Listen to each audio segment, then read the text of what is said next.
Kalau di hari ini mah buatku yang ideal ya DIY. Kita perlu belajar banyak hal. Aku berkali-kali nyebut di situ tentang keunggulan dangdut. Gerakan ekonominya tuh menarik banget ya. Selamat datang di Laune Podcast. Laune Podcast menampilkan obrolan bersama seniman dari berbagai disiplin seni, membincangkan berbagai perspektif seputar praktik, karya, dan kerja-kerja kesenian dalam hubungannya dengan masyarakat. Oke, selamat malam, Kakak Galih. Kita malam ini mau ngobrolin terutama tentang buku yang baru terbit di April ya, terutama soal itu. Tapi pengen tanya-tanya juga tentang perjalanan bermusikmu gitu. Gimana kabar terbarunya, terutama soal buku Si Industri Musik yang Menjajah ini? Gimana respon para pembaca sejauh ini gimana? Ya, bagus-bagus aja ya. Ya gitulah. Ya memang kalau dari musik kan jarang membahas mungkin tentang industrinya ya di belakangnya gitu. Terus apalagi banyak ngomongin ekonomi kan di situ. Ya kalau di buku kan banyak ngomong soal ekonomi paling menonjol ya, istilahnya lebih ke DIY lah ya. Terus juga ya kita tahu sendiri lah ya, yang namanya musik itu kan sangat maskulin, mungkin dunia seni yang paling maskulin yang ada dibanding yang lain ya. Meskipun seni rupa juga cukup maskulin, cuma di musik itu mendarah daging gitu, maskulin ya. Karena kalau di industri musik populer aja itu sering dikritik kan, misalnya di ranah punk, grunge, teman-teman itu pakai baju perempuan untuk memperlihatkan gitu. Penonton kalau nggak suka dan masih homofobik, mendingan keluar dari konser kami. Itu berarti kan di skena musik itu banyak banget yang masih berpikiran kolot, meskipun berkali-kali dikritik oleh musikusnya sendiri ya. Aku baca di sini 4 tahun terakhir kan mulai nulis-nulis soal musik. Emang kenapa sih dirimu tuh di musiknya tuh udah ada kritiknya, ide-ide tuh udah dalam musik gitu, kenapa merasa perlu nulis lagi? Apa bedanya? Gak tahu ya, aku di musik itu nggak serius itu gitu. Ketika serius juga dalam keadaan nggak sengaja, aku nggak mau jadi besar dan sempat besar dan nggak suka. Aku lebih suka hidup kayak gini aja, ngajar kayak gitulah. Karena juga tahu kan awalnya gimana di Jatinangor hidupnya, ketika dikasih kehidupan yang lain nggak pas lah. Jadi aku lebih suka yang kayak sekarang, tetap ngelihat apa ya dunia lihat lewat mataku lah, nggak jadi tokoh sentral. Ya itu melihat dunia dari matamu itu menarik sih, karena yang aku baca dari beberapa tulisan di awal tuh pengalaman bermusik dikenalin sama almarhumah mama gitu ya, musik Sunda gitu. Tapi yang aku kenal waktu SMP tuh aku dengerin banget albummu tuh, aku denger terus gitu. Kayak apa? Mengeksplorasi terus kayaknya kalau dari jenis-jenis musik. Ceritain dong tentang itu gitu. Mengelaborasi dari genre ke genre, dari ide ke ide gitu. Ya mungkin kalau orang lain nggak tahu ya, mungkin sebagian besar untuk referensi paling besar mungkin dari pendengaran musik populer ya. Sementara aku dibesarkan sama mama, anak mama lah. Mama dengerin apa ya aku dengerin yang mama sebut sebetulnya gitu. Orang menerjemahkan itu grunge gitu kan. Aku nggak tahu sama sekali grunge itu apa. Memang dikenalkannya kayak Leo Christie, Uli Sigar, The Doors itu pasti, dan ya yang paling menarik pasti Mang Mukti ya. Sebelum berangkat ke Bandung aku tahu nama Mukti dan Ari Julian itu dari mama gitu, dan itu aneh banget karena kita ada di kampung. Jadi skena musik yang dikenal oleh mama tuh out of the box gitu. Nah, di situ sih sebetulnya eksplorasi paling besar, karena hari ini musik yang disebut oleh mama bisa disebut genre-nya itu kan apa namanya, freak folk atau neo folk untuk hari ini gitu ya. Sementara itu lawas banget gitu kan. Yang aku mainkan itu sebetulnya genre lama, era 70-80-an, dan hari ini teman-teman mau bilang apa aja tentang genre musikku, bebas, aku senang-senang aja. Sebenarnya ya, aku sangat ngefans sama Mama, gitu sih. Sampai sekarang masih menciptakan lagu kan? Cerita dong tentang prosesnya, biasanya ngapain, maksudnya lihat apa, terus ide itu diapain dulu sampai jadi sebuah karya gitu. Sebagian besar sebetulnya untuk lirik The Galih itu kan naskah. Aku bukan orang yang sekreatif teman-teman gitu menciptakan lirik. Ya kebanyakan ngambil dari teks lawas, diperbaharui, ya istilahnya ditransformasi jadi bentuk yang baru ya. Mungkin itu juga ya yang bikin aku kelak gitu, tertarik dengan puisi Hairil Anwar, meskipun hanya satu ya, buat Gadis Rasik aja. Tapi untuk lirik yang lain itu banyaknya ngambil dari naskah atau dari berita koran. Kalau di zaman dulu ada potongan koran gitu ya, aku ambil jadi lirik. Nggak tahu hari ini tuh bisa disebut nyolong atau enggak, tapi hari ini nggak, sampai hari ini nggak ada yang protes, tuh berarti ya mungkin teman-teman jarang baca juga, jadi ya udah itu selamat aja sampai hari. Si berita itu masih sampai hari ini, maksudnya berarti harus update terus kan? Maksudnya harus terus membaca, harus terus ada asupan gitu, masih sampai hari ini? Masih. Luar biasa. Bahkan di album yang harusnya keluar kan tahun lalu 2021 itu full dari naskah prasasti kayak gitu, jangan kala tidak, seperti kala bendu, terus dari prasasti Karang Tengah, Bhagavad Gita ya aku ambil untuk jadi lagu. Nanti akan keluar nggak tahu. Itu mungkin itu akan jadi album terakhirku dan aku nggak mau main musik. Kenapa? Ya udah aku mungkin mukaku aja kayak gini, tapi aku udah tua untuk ada di sini, udah nggak pantas ada di skena musik menurutku ya. Kapan jadi itu launchingnya? Nanti kali ya sama buku, bareng sama buku. Jadi ini mau istilahnya kaset gitu atau digital aja? Buku Album digital. Fisik. Ya buku itu album itu bagian dari buku, bukan buku bagian dari album. Jadi albumnya ya itu bukuku. Ya, sih. Apa makna pendengar atau audiens buat musik? Buatku audiens nggak tahu ya, aku nggak pernah mikirin serius. Aku main musik aja udah gitu. Aku baru paham tentang arti fan service mungkin 2 tahun terakhir. Ternyata itu ada itu yang namanya fan service, memanjakan penggemar, bikin merchandise dan sebagainya gitu. Aku sebetulnya nggak paham tentang hal itu dan nggak suka juga sih untuk orang sampai menyukai tokoh gitu, nggak suka. Emang nggak ada nilainya aja sih, karena dia itu individu kan, dia melakukan kesalahan dan lain sebagainya gitu, dan dia punya power gitu, dan terbukti kan banyak musikus tuh melakukan pelecehan, terutama yang laki-laki. Jadi ngapain sih kalian untuk mengidolakan mereka gitu? Mereka tuh ya orang punya kuasa dan bisa sewenang-wenang, dan kalian nggak tahu apa-apa. Mereka bisa menutupi itu.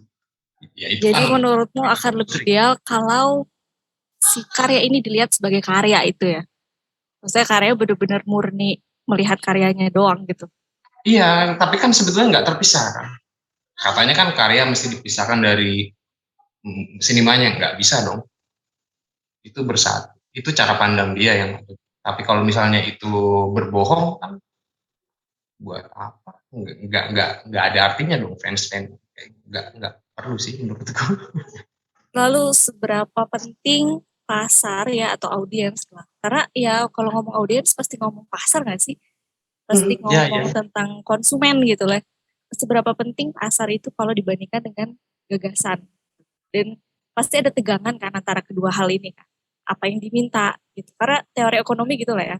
Ada permintaan gitu. Kayak gitu. Gimana menegosiasikan ini? Menurut pengalamanmu ya? Untuk hari ini kupikir teman-teman mendingan DIY sih. Buat apa hidup di jalur yang besar gitu dengan penghasilan yang kecil gitu. Terus popularitas juga sebetulnya nggak terlalu menjawab apa-apa ya, karena musik itu butuh modal besar gitu. Kalau misalnya bertumpu sama hal kayak gitu, yang menang gitu ya orang-orang kaya aja. yang punya modal dari awal gitu. Kalau buatku mah ya, iya DIY aja. Basis ekonominya jelas, duitnya juga jelas gitu. Terus produksinya lebih sedikit, modalnya lebih kecil, terus sustainability-nya juga panjang karena modal yang kembali juga seimbang meskipun produksi kecil gitu karena kamu pegang sendiri nggak dibagi-bagi konsentrasinya yang besar gitu ya. Kalau itu kan 100% buatku paling juga dibantu teman-teman yang memang suka dengan musikmu gitu. Dan uangnya juga buat mereka teman-teman dengan bagi hasil yang adil gitu. Mesti ke industri label yang nggak tahu ya, mungkin hari ini independen semua kan sebenarnya, yang besar gitu ya, manajemennya juga jelas dan sebagainya gitu. Kenaon oge sih itu pilihan sebenarnya kalau misalnya di industri mah gitu, tapi aku pikir teman-teman mesti lihat di akar rumput ya, karena musik baru banyak lahir di bawah daripada di atas gitu. Di arus utama tuh sedikit pembaruan, sementara di garis itu selalu muncul yang baru. Hanya saja basis ekonominya yang kacau balau, karena untuk menikmati musik juga mesti gratis kayak gitu. Padahal kan bisa bayar ya dengan apa kayak gitu, bisa barter dengan apa kayak gitu, bisa bikin zin di situ gitu, macam-macam lah yang bisa dijual sebenarnya di akar rumput gitu. Nggak sekadar musik sebetulnya kita nyari duit dan kita menghidupi orang lain juga yang satu jalan. Satu pikir itu menarik sih dibanding Tapi kita berarti mikirin di industri yang besar gitu. Itu kan jelas ya, maksudnya udah ada cara mainnya sendiri gitu. berarti dirimu nggak bilang bahwa orang-orang yang bergerak di indie ya, anak-anak indie ini bukan berarti mereka lebih lebih oke ya, maksudnya itu pilihan ya, jalan masing-masing lah ya gitu. Tapi kalau soal menggerakkan apa ya, tadi dirimu sempat bilang soal pergerakan ekonomi gitu ya. Menurutmu sejauh mana sih musik kolektif gitu, komunitas itu bisa berperan penting untuk menggerakkan membangun kesadaran akan isu-isu sosial gitu loh. Kan Mas ya kalau economic base oke lah bisa dibikin ya, tapi kalau kesadaran yang ditanyakan sama Aura itu kan bisa dijawab sama mereka sendiri ya. Kalau skena musik itu maskulin ya bakal susah gitu menanyakan keberpihakan teman-teman kita yang ada di skena bawah sendiri gitu kan. Di kolektif itu kan udah biasa banget yang namanya ngomongin tentang kasus pelecehan seksual, sementara kita teman-teman sendiri bakal bilang instansi pendidikan yang gitu itu melakukan pelecehan, kamu juga sama, artinya kayak gitu. Kalau ngomongin tentang kesadaran ya, kalau ekonomi masih bisa lah dicari, tapi kalau kesadaran aku udah nggak punya kepercayaan apa-apa sejujurnya. Istilahnya industri musik mau dibawa di atas sama aja sih, menjajah juga PR besar ya, karena juga pelibatan perempuan, queer kayak gitu di musik bawah atau harus sama aja, jarang melibatkan karena skenanya memang lelaki banget. Buatku mah aman.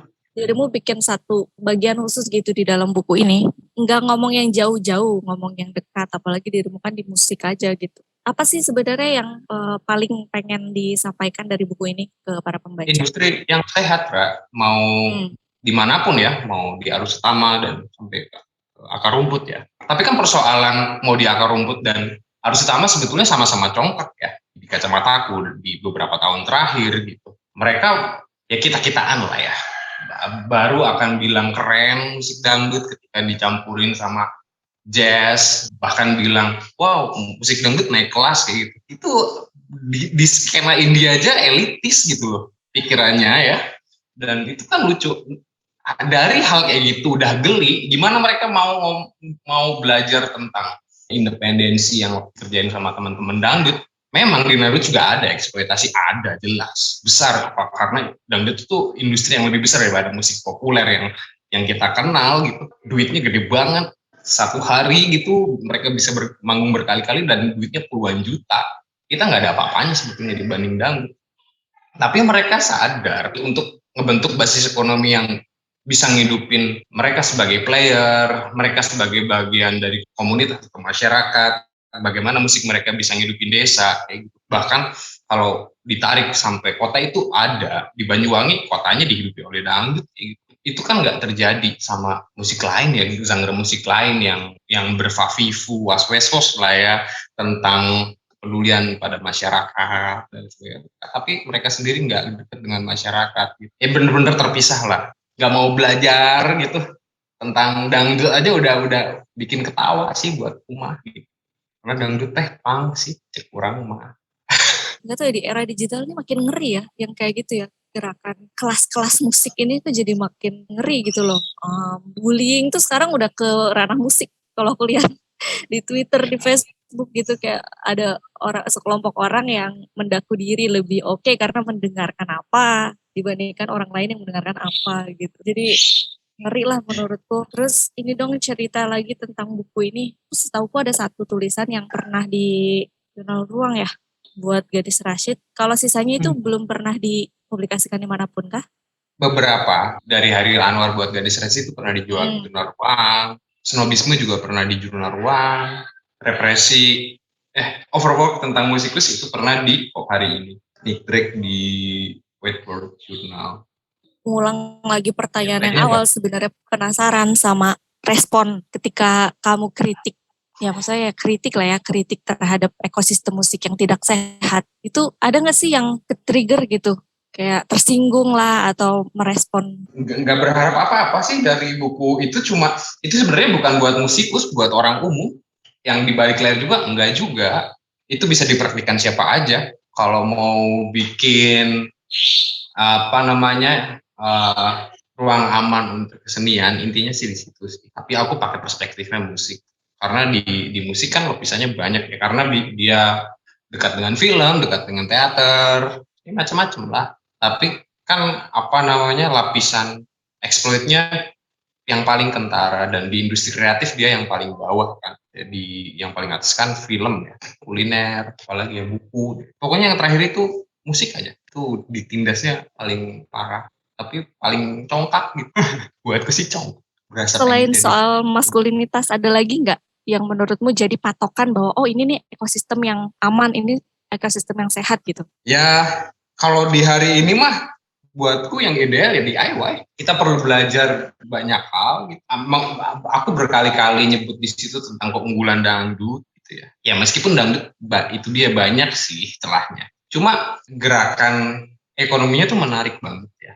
Dan nggak tahu malu. Dan itu yang paling penting dari musik. Nggak malu akan kelas kayak gitu. Dia bisa keliling desa, bisa ngomongin tentang tabu, tentang perceraian, tentang putus sekolah, dan masih banyak lagi. Dan itu sambil keliling kampung. Aku sendiri masih punya gengsi untuk itu gitu. Ketika ada di band, manggung di kampung-kampung, malu. Jalan, ngedorong speaker kayak gitu, bagiin CD. Tangannya kalau nggak tahu ya, itu romantis mungkin buatku gitu. Ketika tangan biduan itu nyentuh dengan konsumen, dia ngambil rupiah dan dia ngasih CD. Buatku itu keren, dan itu yang bikin mereka deket sama sumbernya ya, sama masyarakat. Mereka juga joget bareng, ngomongin kesedihan loh jogetnya, dan menurutku itu sangat politis yang mereka lakukan. Ya menurutku itu sehat, nggak berkelas sama sekali. Ya saya dengar lagu-lagumu dan pernah ikut satu season di Bandung. Di lagu-lagumu kamu ngomong banyak hal soal tanah, soal kemanusiaan kayak gitu. Kalau Galih bermusik, apa yang paling dia ingin omong gitu? Ya tentang pengalamanku sendiri lah, bukuku juga gitu. Nggak berani aku ngomongin tentang hal yang nggak aku alami. Di buku itu aja aku paling banyak nyebutin Indramayu, karena itu tempat aku dibesar. Paling banyak pengalaman ya ada di Indramayu dan Jatinangor.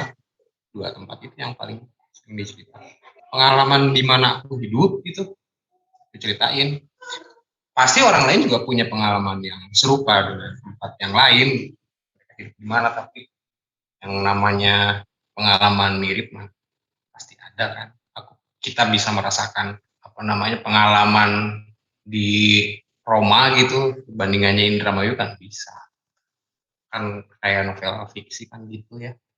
Ngomongin naon aya di Jepang gitu, di dia aja juga gitu. Ya aku mah kampungan lah intinya.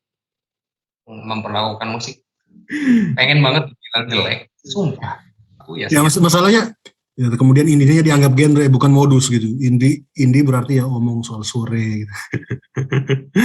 Jadi ada banyak mispersepsi. Tapi menurutku di sana indie banget. Ya. Apa namanya?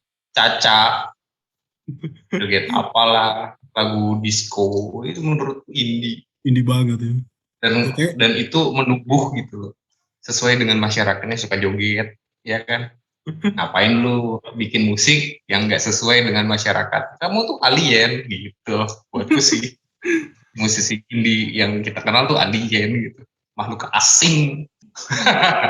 sayangnya jadinya ada mispersepsi soal indie gitu. Indie dikira genre, dikira satu aliran tertentu ya, padahal indie juga kan bicara soal produksi musik, soal bagaimana modusnya, bagaimana pendekatannya gitu. Itu menurutmu gimana? Jadi kemudian sekarang indie, ya orang bilang indie ya di kepala anak muda ya sore, senja, gitu, akustik.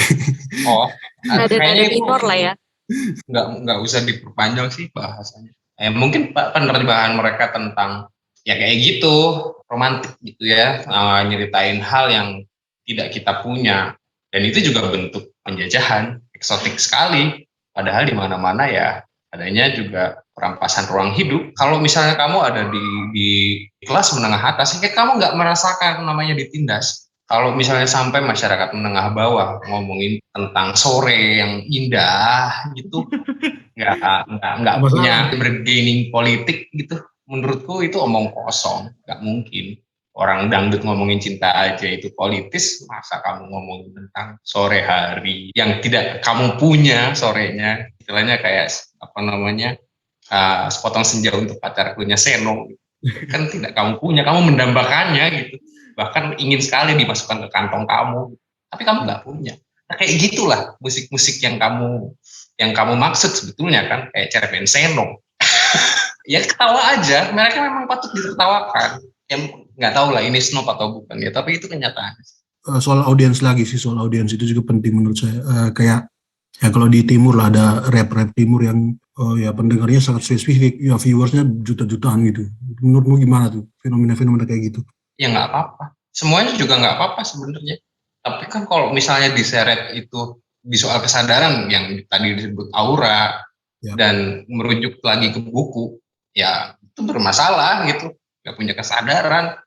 Tapi kalau jutaan viewers ngomongin hal yang oke, ya nggak apa-apa sih. Yang bikin gemes di musik itu ketika orang makin punya kuasa itu nggak ada kritik, malah dipuja-puja, kecuali nunggu dia kepleset, salah ngomong, baru diserang. Padahal sebelum diserang pun mereka udah punya salah sebetulnya, yaitu mereka memperlakukan industri kayak gimana. Mereka punya dampak apa? Kita ini udah jadi media yang bisa ngomong apapun, bisa menyesatkan, tentu saja. Dan seberapa sadar kita punya kuasa. Galih itu punya kuasa, makanya bisa diajak ngobrol sama teman-teman. Ini sih soal kesadaran aja, mau tutup mata gitu. Kalau iya ya udah. Hal yang toksik itu kan adiksi lah. Kayak dulu cabai masih jadi racun, sekarang orang-orang semua nikmati rasa pedas dan tidak meninggal. Oh, dulu kan makan terus meninggal manusia. Saking terbiasanya dengan toksik. Kalau kamu sendiri masih percaya, masih ingin bermusik? Enggak, cita-citaku tuh ngajar. Aku bikin apapun yang aku mau. Ini kan soal kepercayaan aja ya. Meskipun aku hidup nyari duit dari korporat, ya terserah orang bilang. Tapi ini soal moralku aja sebagai tenaga pengajar ya, guru. Di situ sumbernya. Aku menjadi dangdut itu ketika menjadi guru, bisa ketemu banyak ragam manusia di situ. Itu yang membuatku bisa tetap sadar dan bisa meninggalkan musik kapan saja ketika itu jadi racun untuk diriku sendiri. Aku nggak peduli, dan tujuan utamaku ya memang karena itu poinnya. Itu yang paling penting dari hidupku. Dan aku bisa ngomongin musik, bisa ngomongin apa, karena di dunia pendidikan semuanya ada. Itu udah sentral yang sekarang aku pegang, udah pusatnya gitu, Milky Way yang aku punya gitu. Tua ketemu anak-anak, gimana mendesain sekolah yang ramah semua kelas, yang nggak punya duit kalau bisa nggak bayar, yang punya duit habis-habisin duit lu buat pendidikan. Pendidikan itu nggak sepenuhnya aku setuju gratis, enggak. Bagi orang kaya bayar semahal. Tapi masuk ke pendidikan kayak nemu kegelisahan baru gak sih? Iya, semua ada. Iya kan? Bayangin aja setiap ketemu orang tua ngomongin tentang gue nggak bisa ketemu anak gue karena udah tidur. Itu problem buat dia. Karena nyari duit terus. Pengen anaknya seneng tapi lu ngorbanin nggak ketemu sama anak. Belum yang lain. Orang tua muridku misalnya adalah musuhku sendiri ketika di Jogja. Aku tidak menyukai adanya Nyia, sementara orang tua murid tahu gitu. Kamu tuh nggak suka sama apa yang aku kerjakan. Sementara aku orang yang harus membangun Nyia. Kalau enggak anak gue nggak bisa makan, anak gue nggak bisa sekolah di sekolah dulu. Negosiasi itu dangdut banget. Negosiasi. Aku ya istilahnya sekolah itu jadi banyak cerita dan konflik gitu ya itu. Ya kalau misalnya bahasanya Aryan gitu, lu tuh problematik, emang problematik di sekolah. Ya kan aku berkali-kali ya pindah sekolah dari mulai sekolah yang elit, sekolah yang baru dibangun. Di situ portalnya manusia bertemu real gitu. Aura pasti ngerasain yang namanya dibully gitu dengan keadaan yang entah dan juga nggak minta itu ada tapi serba salah ya real itu gambaran masyarakat Indonesia ya pemikiran orang tuanya nempel di anak kadang-kadang gurunya juga sama kalau masih kuno ya sekarang guru tuh nggak semuanya punya kesadaran lah ngomongin gender gitu susah banget itu sampai hari ini tapi aku setiap hari bergulat dengan itu gitu istilahnya aku di sekolah itu orang yang berkuasa guru lain juga sama orang yang berkuasa kuasa menguasai pikiran yang berkembang yaitu anak-anak di mana ada pro kontra yang satu misalnya nggak bisa mengucapkan Natal itu haram sementara guru lain it's fine kayak gitu terus anak-anak sama itu kena racun gimana kamu menghadapinya aku nggak perlu jauh-jauh kan untuk jadi orang yang punya power gede banget seperti musisi gitu untuk mengubah dunia gitu. Sebenarnya di sekolah juga nggak mengubah apa-apa. Kesadaran itu kan tumbuh sendiri dari anak. Guru tuh cuma ngasih referensi gitu, terserah mau dibaca apa enggak. Sama dengan masa kecil Aura yang aku perhatikan gitu. Karena lingkungannya banyak buku, aku masih ngelihat Aura masih SD baca Freud. Ya itu pengaruh lingkungan juga. Gimana lingkungan bisa dibikin sehat deh dulu sebelum ngomong yang muluk-muluk. Ini pertanyaan selanjutnya nih, gimana di tengah semua itu tips atau apa ya strategi hidupmu supaya tetap waras gitu, waras dalam arti kayak mempertahankan menjadi dirimu yang sekarang tuh gimana sih? Bahasa lainnya ya selalu punya strategi untuk bernegosiasi dengan kekuasaan ya. Bernegosiasi dengan kekuasaan kan itu kan permisif. Ya aku mah nggak permisif, nggak suka ya nggak suka aja. Sesederhana itu kok kamu dibenci, ya emang kamu bener nggak? Ya nggak apa-apa. Ya serah suka-sukamu. Nggak suka aku nggak punya kerugian buatku juga. Yang punya kerugian itu orang yang punya agenda. Aku nggak punya agenda. Orang aku dipecat besok aja nggak apa-apa. Aku bisa cari kerjaan lagi. Nggak punya ketakutan apapun. Ya, itu selalu merasa sudah cukup gitu ya. Gitu nggak sih? Iya. Ya ini sudah cukup. Itu Kan DIY juga juga begitu. saya jawabnya kalau ditanya gimana caranya supaya mikirnya kayak gitu. Ya kayak gini lah. Di produksi buku itu aja kan sebetulnya dari tangan yang pemikirannya sama ya pro public pikirannya sama dengan aku ya kita kerja sama penerbit yang pikirannya sama gitu nggak suka dengan hal-hal permisif gitu hal-hal yang bisa dinegosiasikan gitu misalnya penerbit yang menerbitkan penulis yang sebetulnya memperkosa gitu misalnya itu kan udah sikap nggak ada yang namanya negosiasinya udah selesai jalanin aja nggak ada duitnya karena juga yang kerja cuma dikit kan cuma 2 orang antara ProPublic dan Orange Shade ya aku ya itu mungkin bisa jadi trik kalau untuk ekonomi bisa ditiru teman-teman. Terus cita-citamu apa nih? Apa ya karya selanjutnya yang lagi disiapin ada? Iya itu yang itu Ra jadi aku mau bikin tapi itu udah jadi kan? Udah ya, jadi kan? lagunya udah selesai tinggal paling cuma cetak 100 habis itu aku pensiun 40 Ra udah 40 baru 40 banyak yang muda lah apa boomers kan ininya identiknya sama post power syndrome gitu ya ketika kamu memutuskan untuk oke, ada masanya ketika aku harus berhenti itu oke sih Karena hasrat untuk terus bikin sesuatu tuh kan selalu ada ya. Ya terkecuali untuk nulis, aku bakal nulis. Ya meskipun produksinya tetap kayak gini, aku mau di jalanku aja gitu. Mau nyoba jalur alternatif kayak gitu, kayak ingin konsisten penulisanku tanpa editor. Orang-orang dapat kekuranganku apa adanya. Bukan berarti aku mengecilkan editor, enggak. Itu cuma caraku aja. Lucu juga kalau suatu saat bikin workshop gitu, ketika orang-orang berlomba-lomba untuk bikin rekaman, ngirim demo gitu kan. Ya musik, terus ada tiba-tiba ada workshop Galih ngomong tentang bagaimana caranya untuk bermusik dengan jelek gitu. Apa tadi istilahmu? Iya, mau aku kalau itu. Silahkan. Teman-teman di Maumere itu ada jamming sastra istilahnya. Tiap bulan ya Be ya? Tiap apa sih kalian? Ya boleh dicoba. Tuh Galih bikin musik jelek kok bisa dikenal. Bisa dikenal di komunitasnya. Menurutku itu menyenangkan. Pertanyaan klasik lah. Apa pesan untuk generasi pemusik muda gitu? Selama ini kan selalu dibatasi tentang standar kualitas produksi ya. Aku agak nggak suka dengan itu sih. Tapi itu pilihan. Tapi kalau ada orang-orang yang sepertiku yang memang terganggu dengan lo-fi secara alami bukan buatan ya. Kalau lo-fi buatan kan biayanya gede. Rekam dengan alat seadanya dan ya udah bikin aja. Aku berharap itu bisa jadi power ya. Menurutku itu dari kualitas musik aja udah ngomongin kamu kelas mana, kamu berasal dari kelas mana. Kalau misalnya harus terikat dengan standar kualitas musik, orang kelas menengah bawah mau ngomongin apa dong? Berkarya yang kayak gimana dong? Duitnya gede banget loh untuk produksi dengan kualitas yang oke gitu. Sementara kualitas yang sedang-sedang saja dan bahkan lo-fi gitu yang jelek itu politis buatku. Jelek itu politis dan itu bagus. Karena jelek itulah kamu bagus. Serius. Dan itu udah ngomong kritik tanpa ngomong dari sound sendiri udah ngomong kritik. Dan aku harap teman-teman yang ada di luar Jawa nggak terikat dengan itu dan mulai berjejaring dengan sehat. Aku orang-orang yang dimanja oleh dunia sebagai laki-laki ya.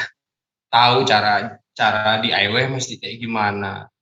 Ya dari segi pengetahuan itu juga udah ditindas ya, tidak punya kebebasan dan itu juga punya alasan kenapa queer dan perempuan nggak punya banyak yang tidak muncul gitu ke permukaan karena geraknya pun dibatasi oleh budaya kita juga gitu, budaya abang-abangan ini. Bro culture teh orang yang menonjol aja bukan sebenarnya. Menurutmu penting tidak ya teman-teman musisi atau juga musisi-musisi di daerah dan juga teman-teman yang apapun lah bergiat di seni kemudian menulis tentang dirinya sendiri kayak gitu. Kupikir kalian mesti ngomong itu juga gitu dengan lantang ya, bahwa standar musik Jakarta sentris ini harus berakhir dan itu mesti yang ngomong kalian. Jangan orang dari Jawa dong. Orang dari Jawa ini nggak punya power. Yang justru yang punya power ngomong kayak gitu teman-teman yang di luar Jawa. Aku nulis industri musik yang menjajah sebagai penduduk Jawa, powernya kecil. Tapi kalau itu yang nulis adalah orang Timur, it's different thing.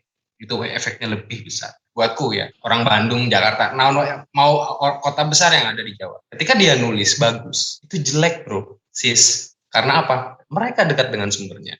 Jadi mereka harus bagus sekali.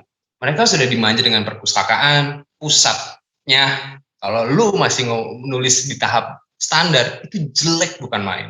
Apalagi nggak berani mengkritik itu. It's coward, itu pecundang buat. Semoga pikiran kayak gini nyebar kayak gitu. Kayak kita ya, waktu di Jatinangor gitu. Jatinangor kota kecil, tapi kami punya banyak perpustakaan. Salah satunya Nalar, ada Batu Api, ada ngomong begitu banyak sumber gitu. Terus kamu nulis kualitasnya bagus, musiknya bagus, ya itu biasa karena kami dekat dengan sumbernya. Dan kami punya akses untuk jadi besar. Teman-teman nyadar nggak yang di Jakarta, kenapa kalian ini kayak tai? Ya kan, kalau mau dijawab terus terang, kalian tuh kayak tai, karena apa? Kayak gini. Karena kalian punya sumbernya, terus songong, kayak gitu sih buatku. Kenapa patut dibilang kayak tai? Kalau misalnya ya, cara pandangnya masih lihat orang-orang timur itu eksotik, apalagi harus bikin musik yang kontemporer dari bentuk sebelumnya. Sucks gitu. Terima Terima kasih telah mendengarkan Laune Podcast. Sampai jumpa di sesi-sesi berikutnya. Epanggawan.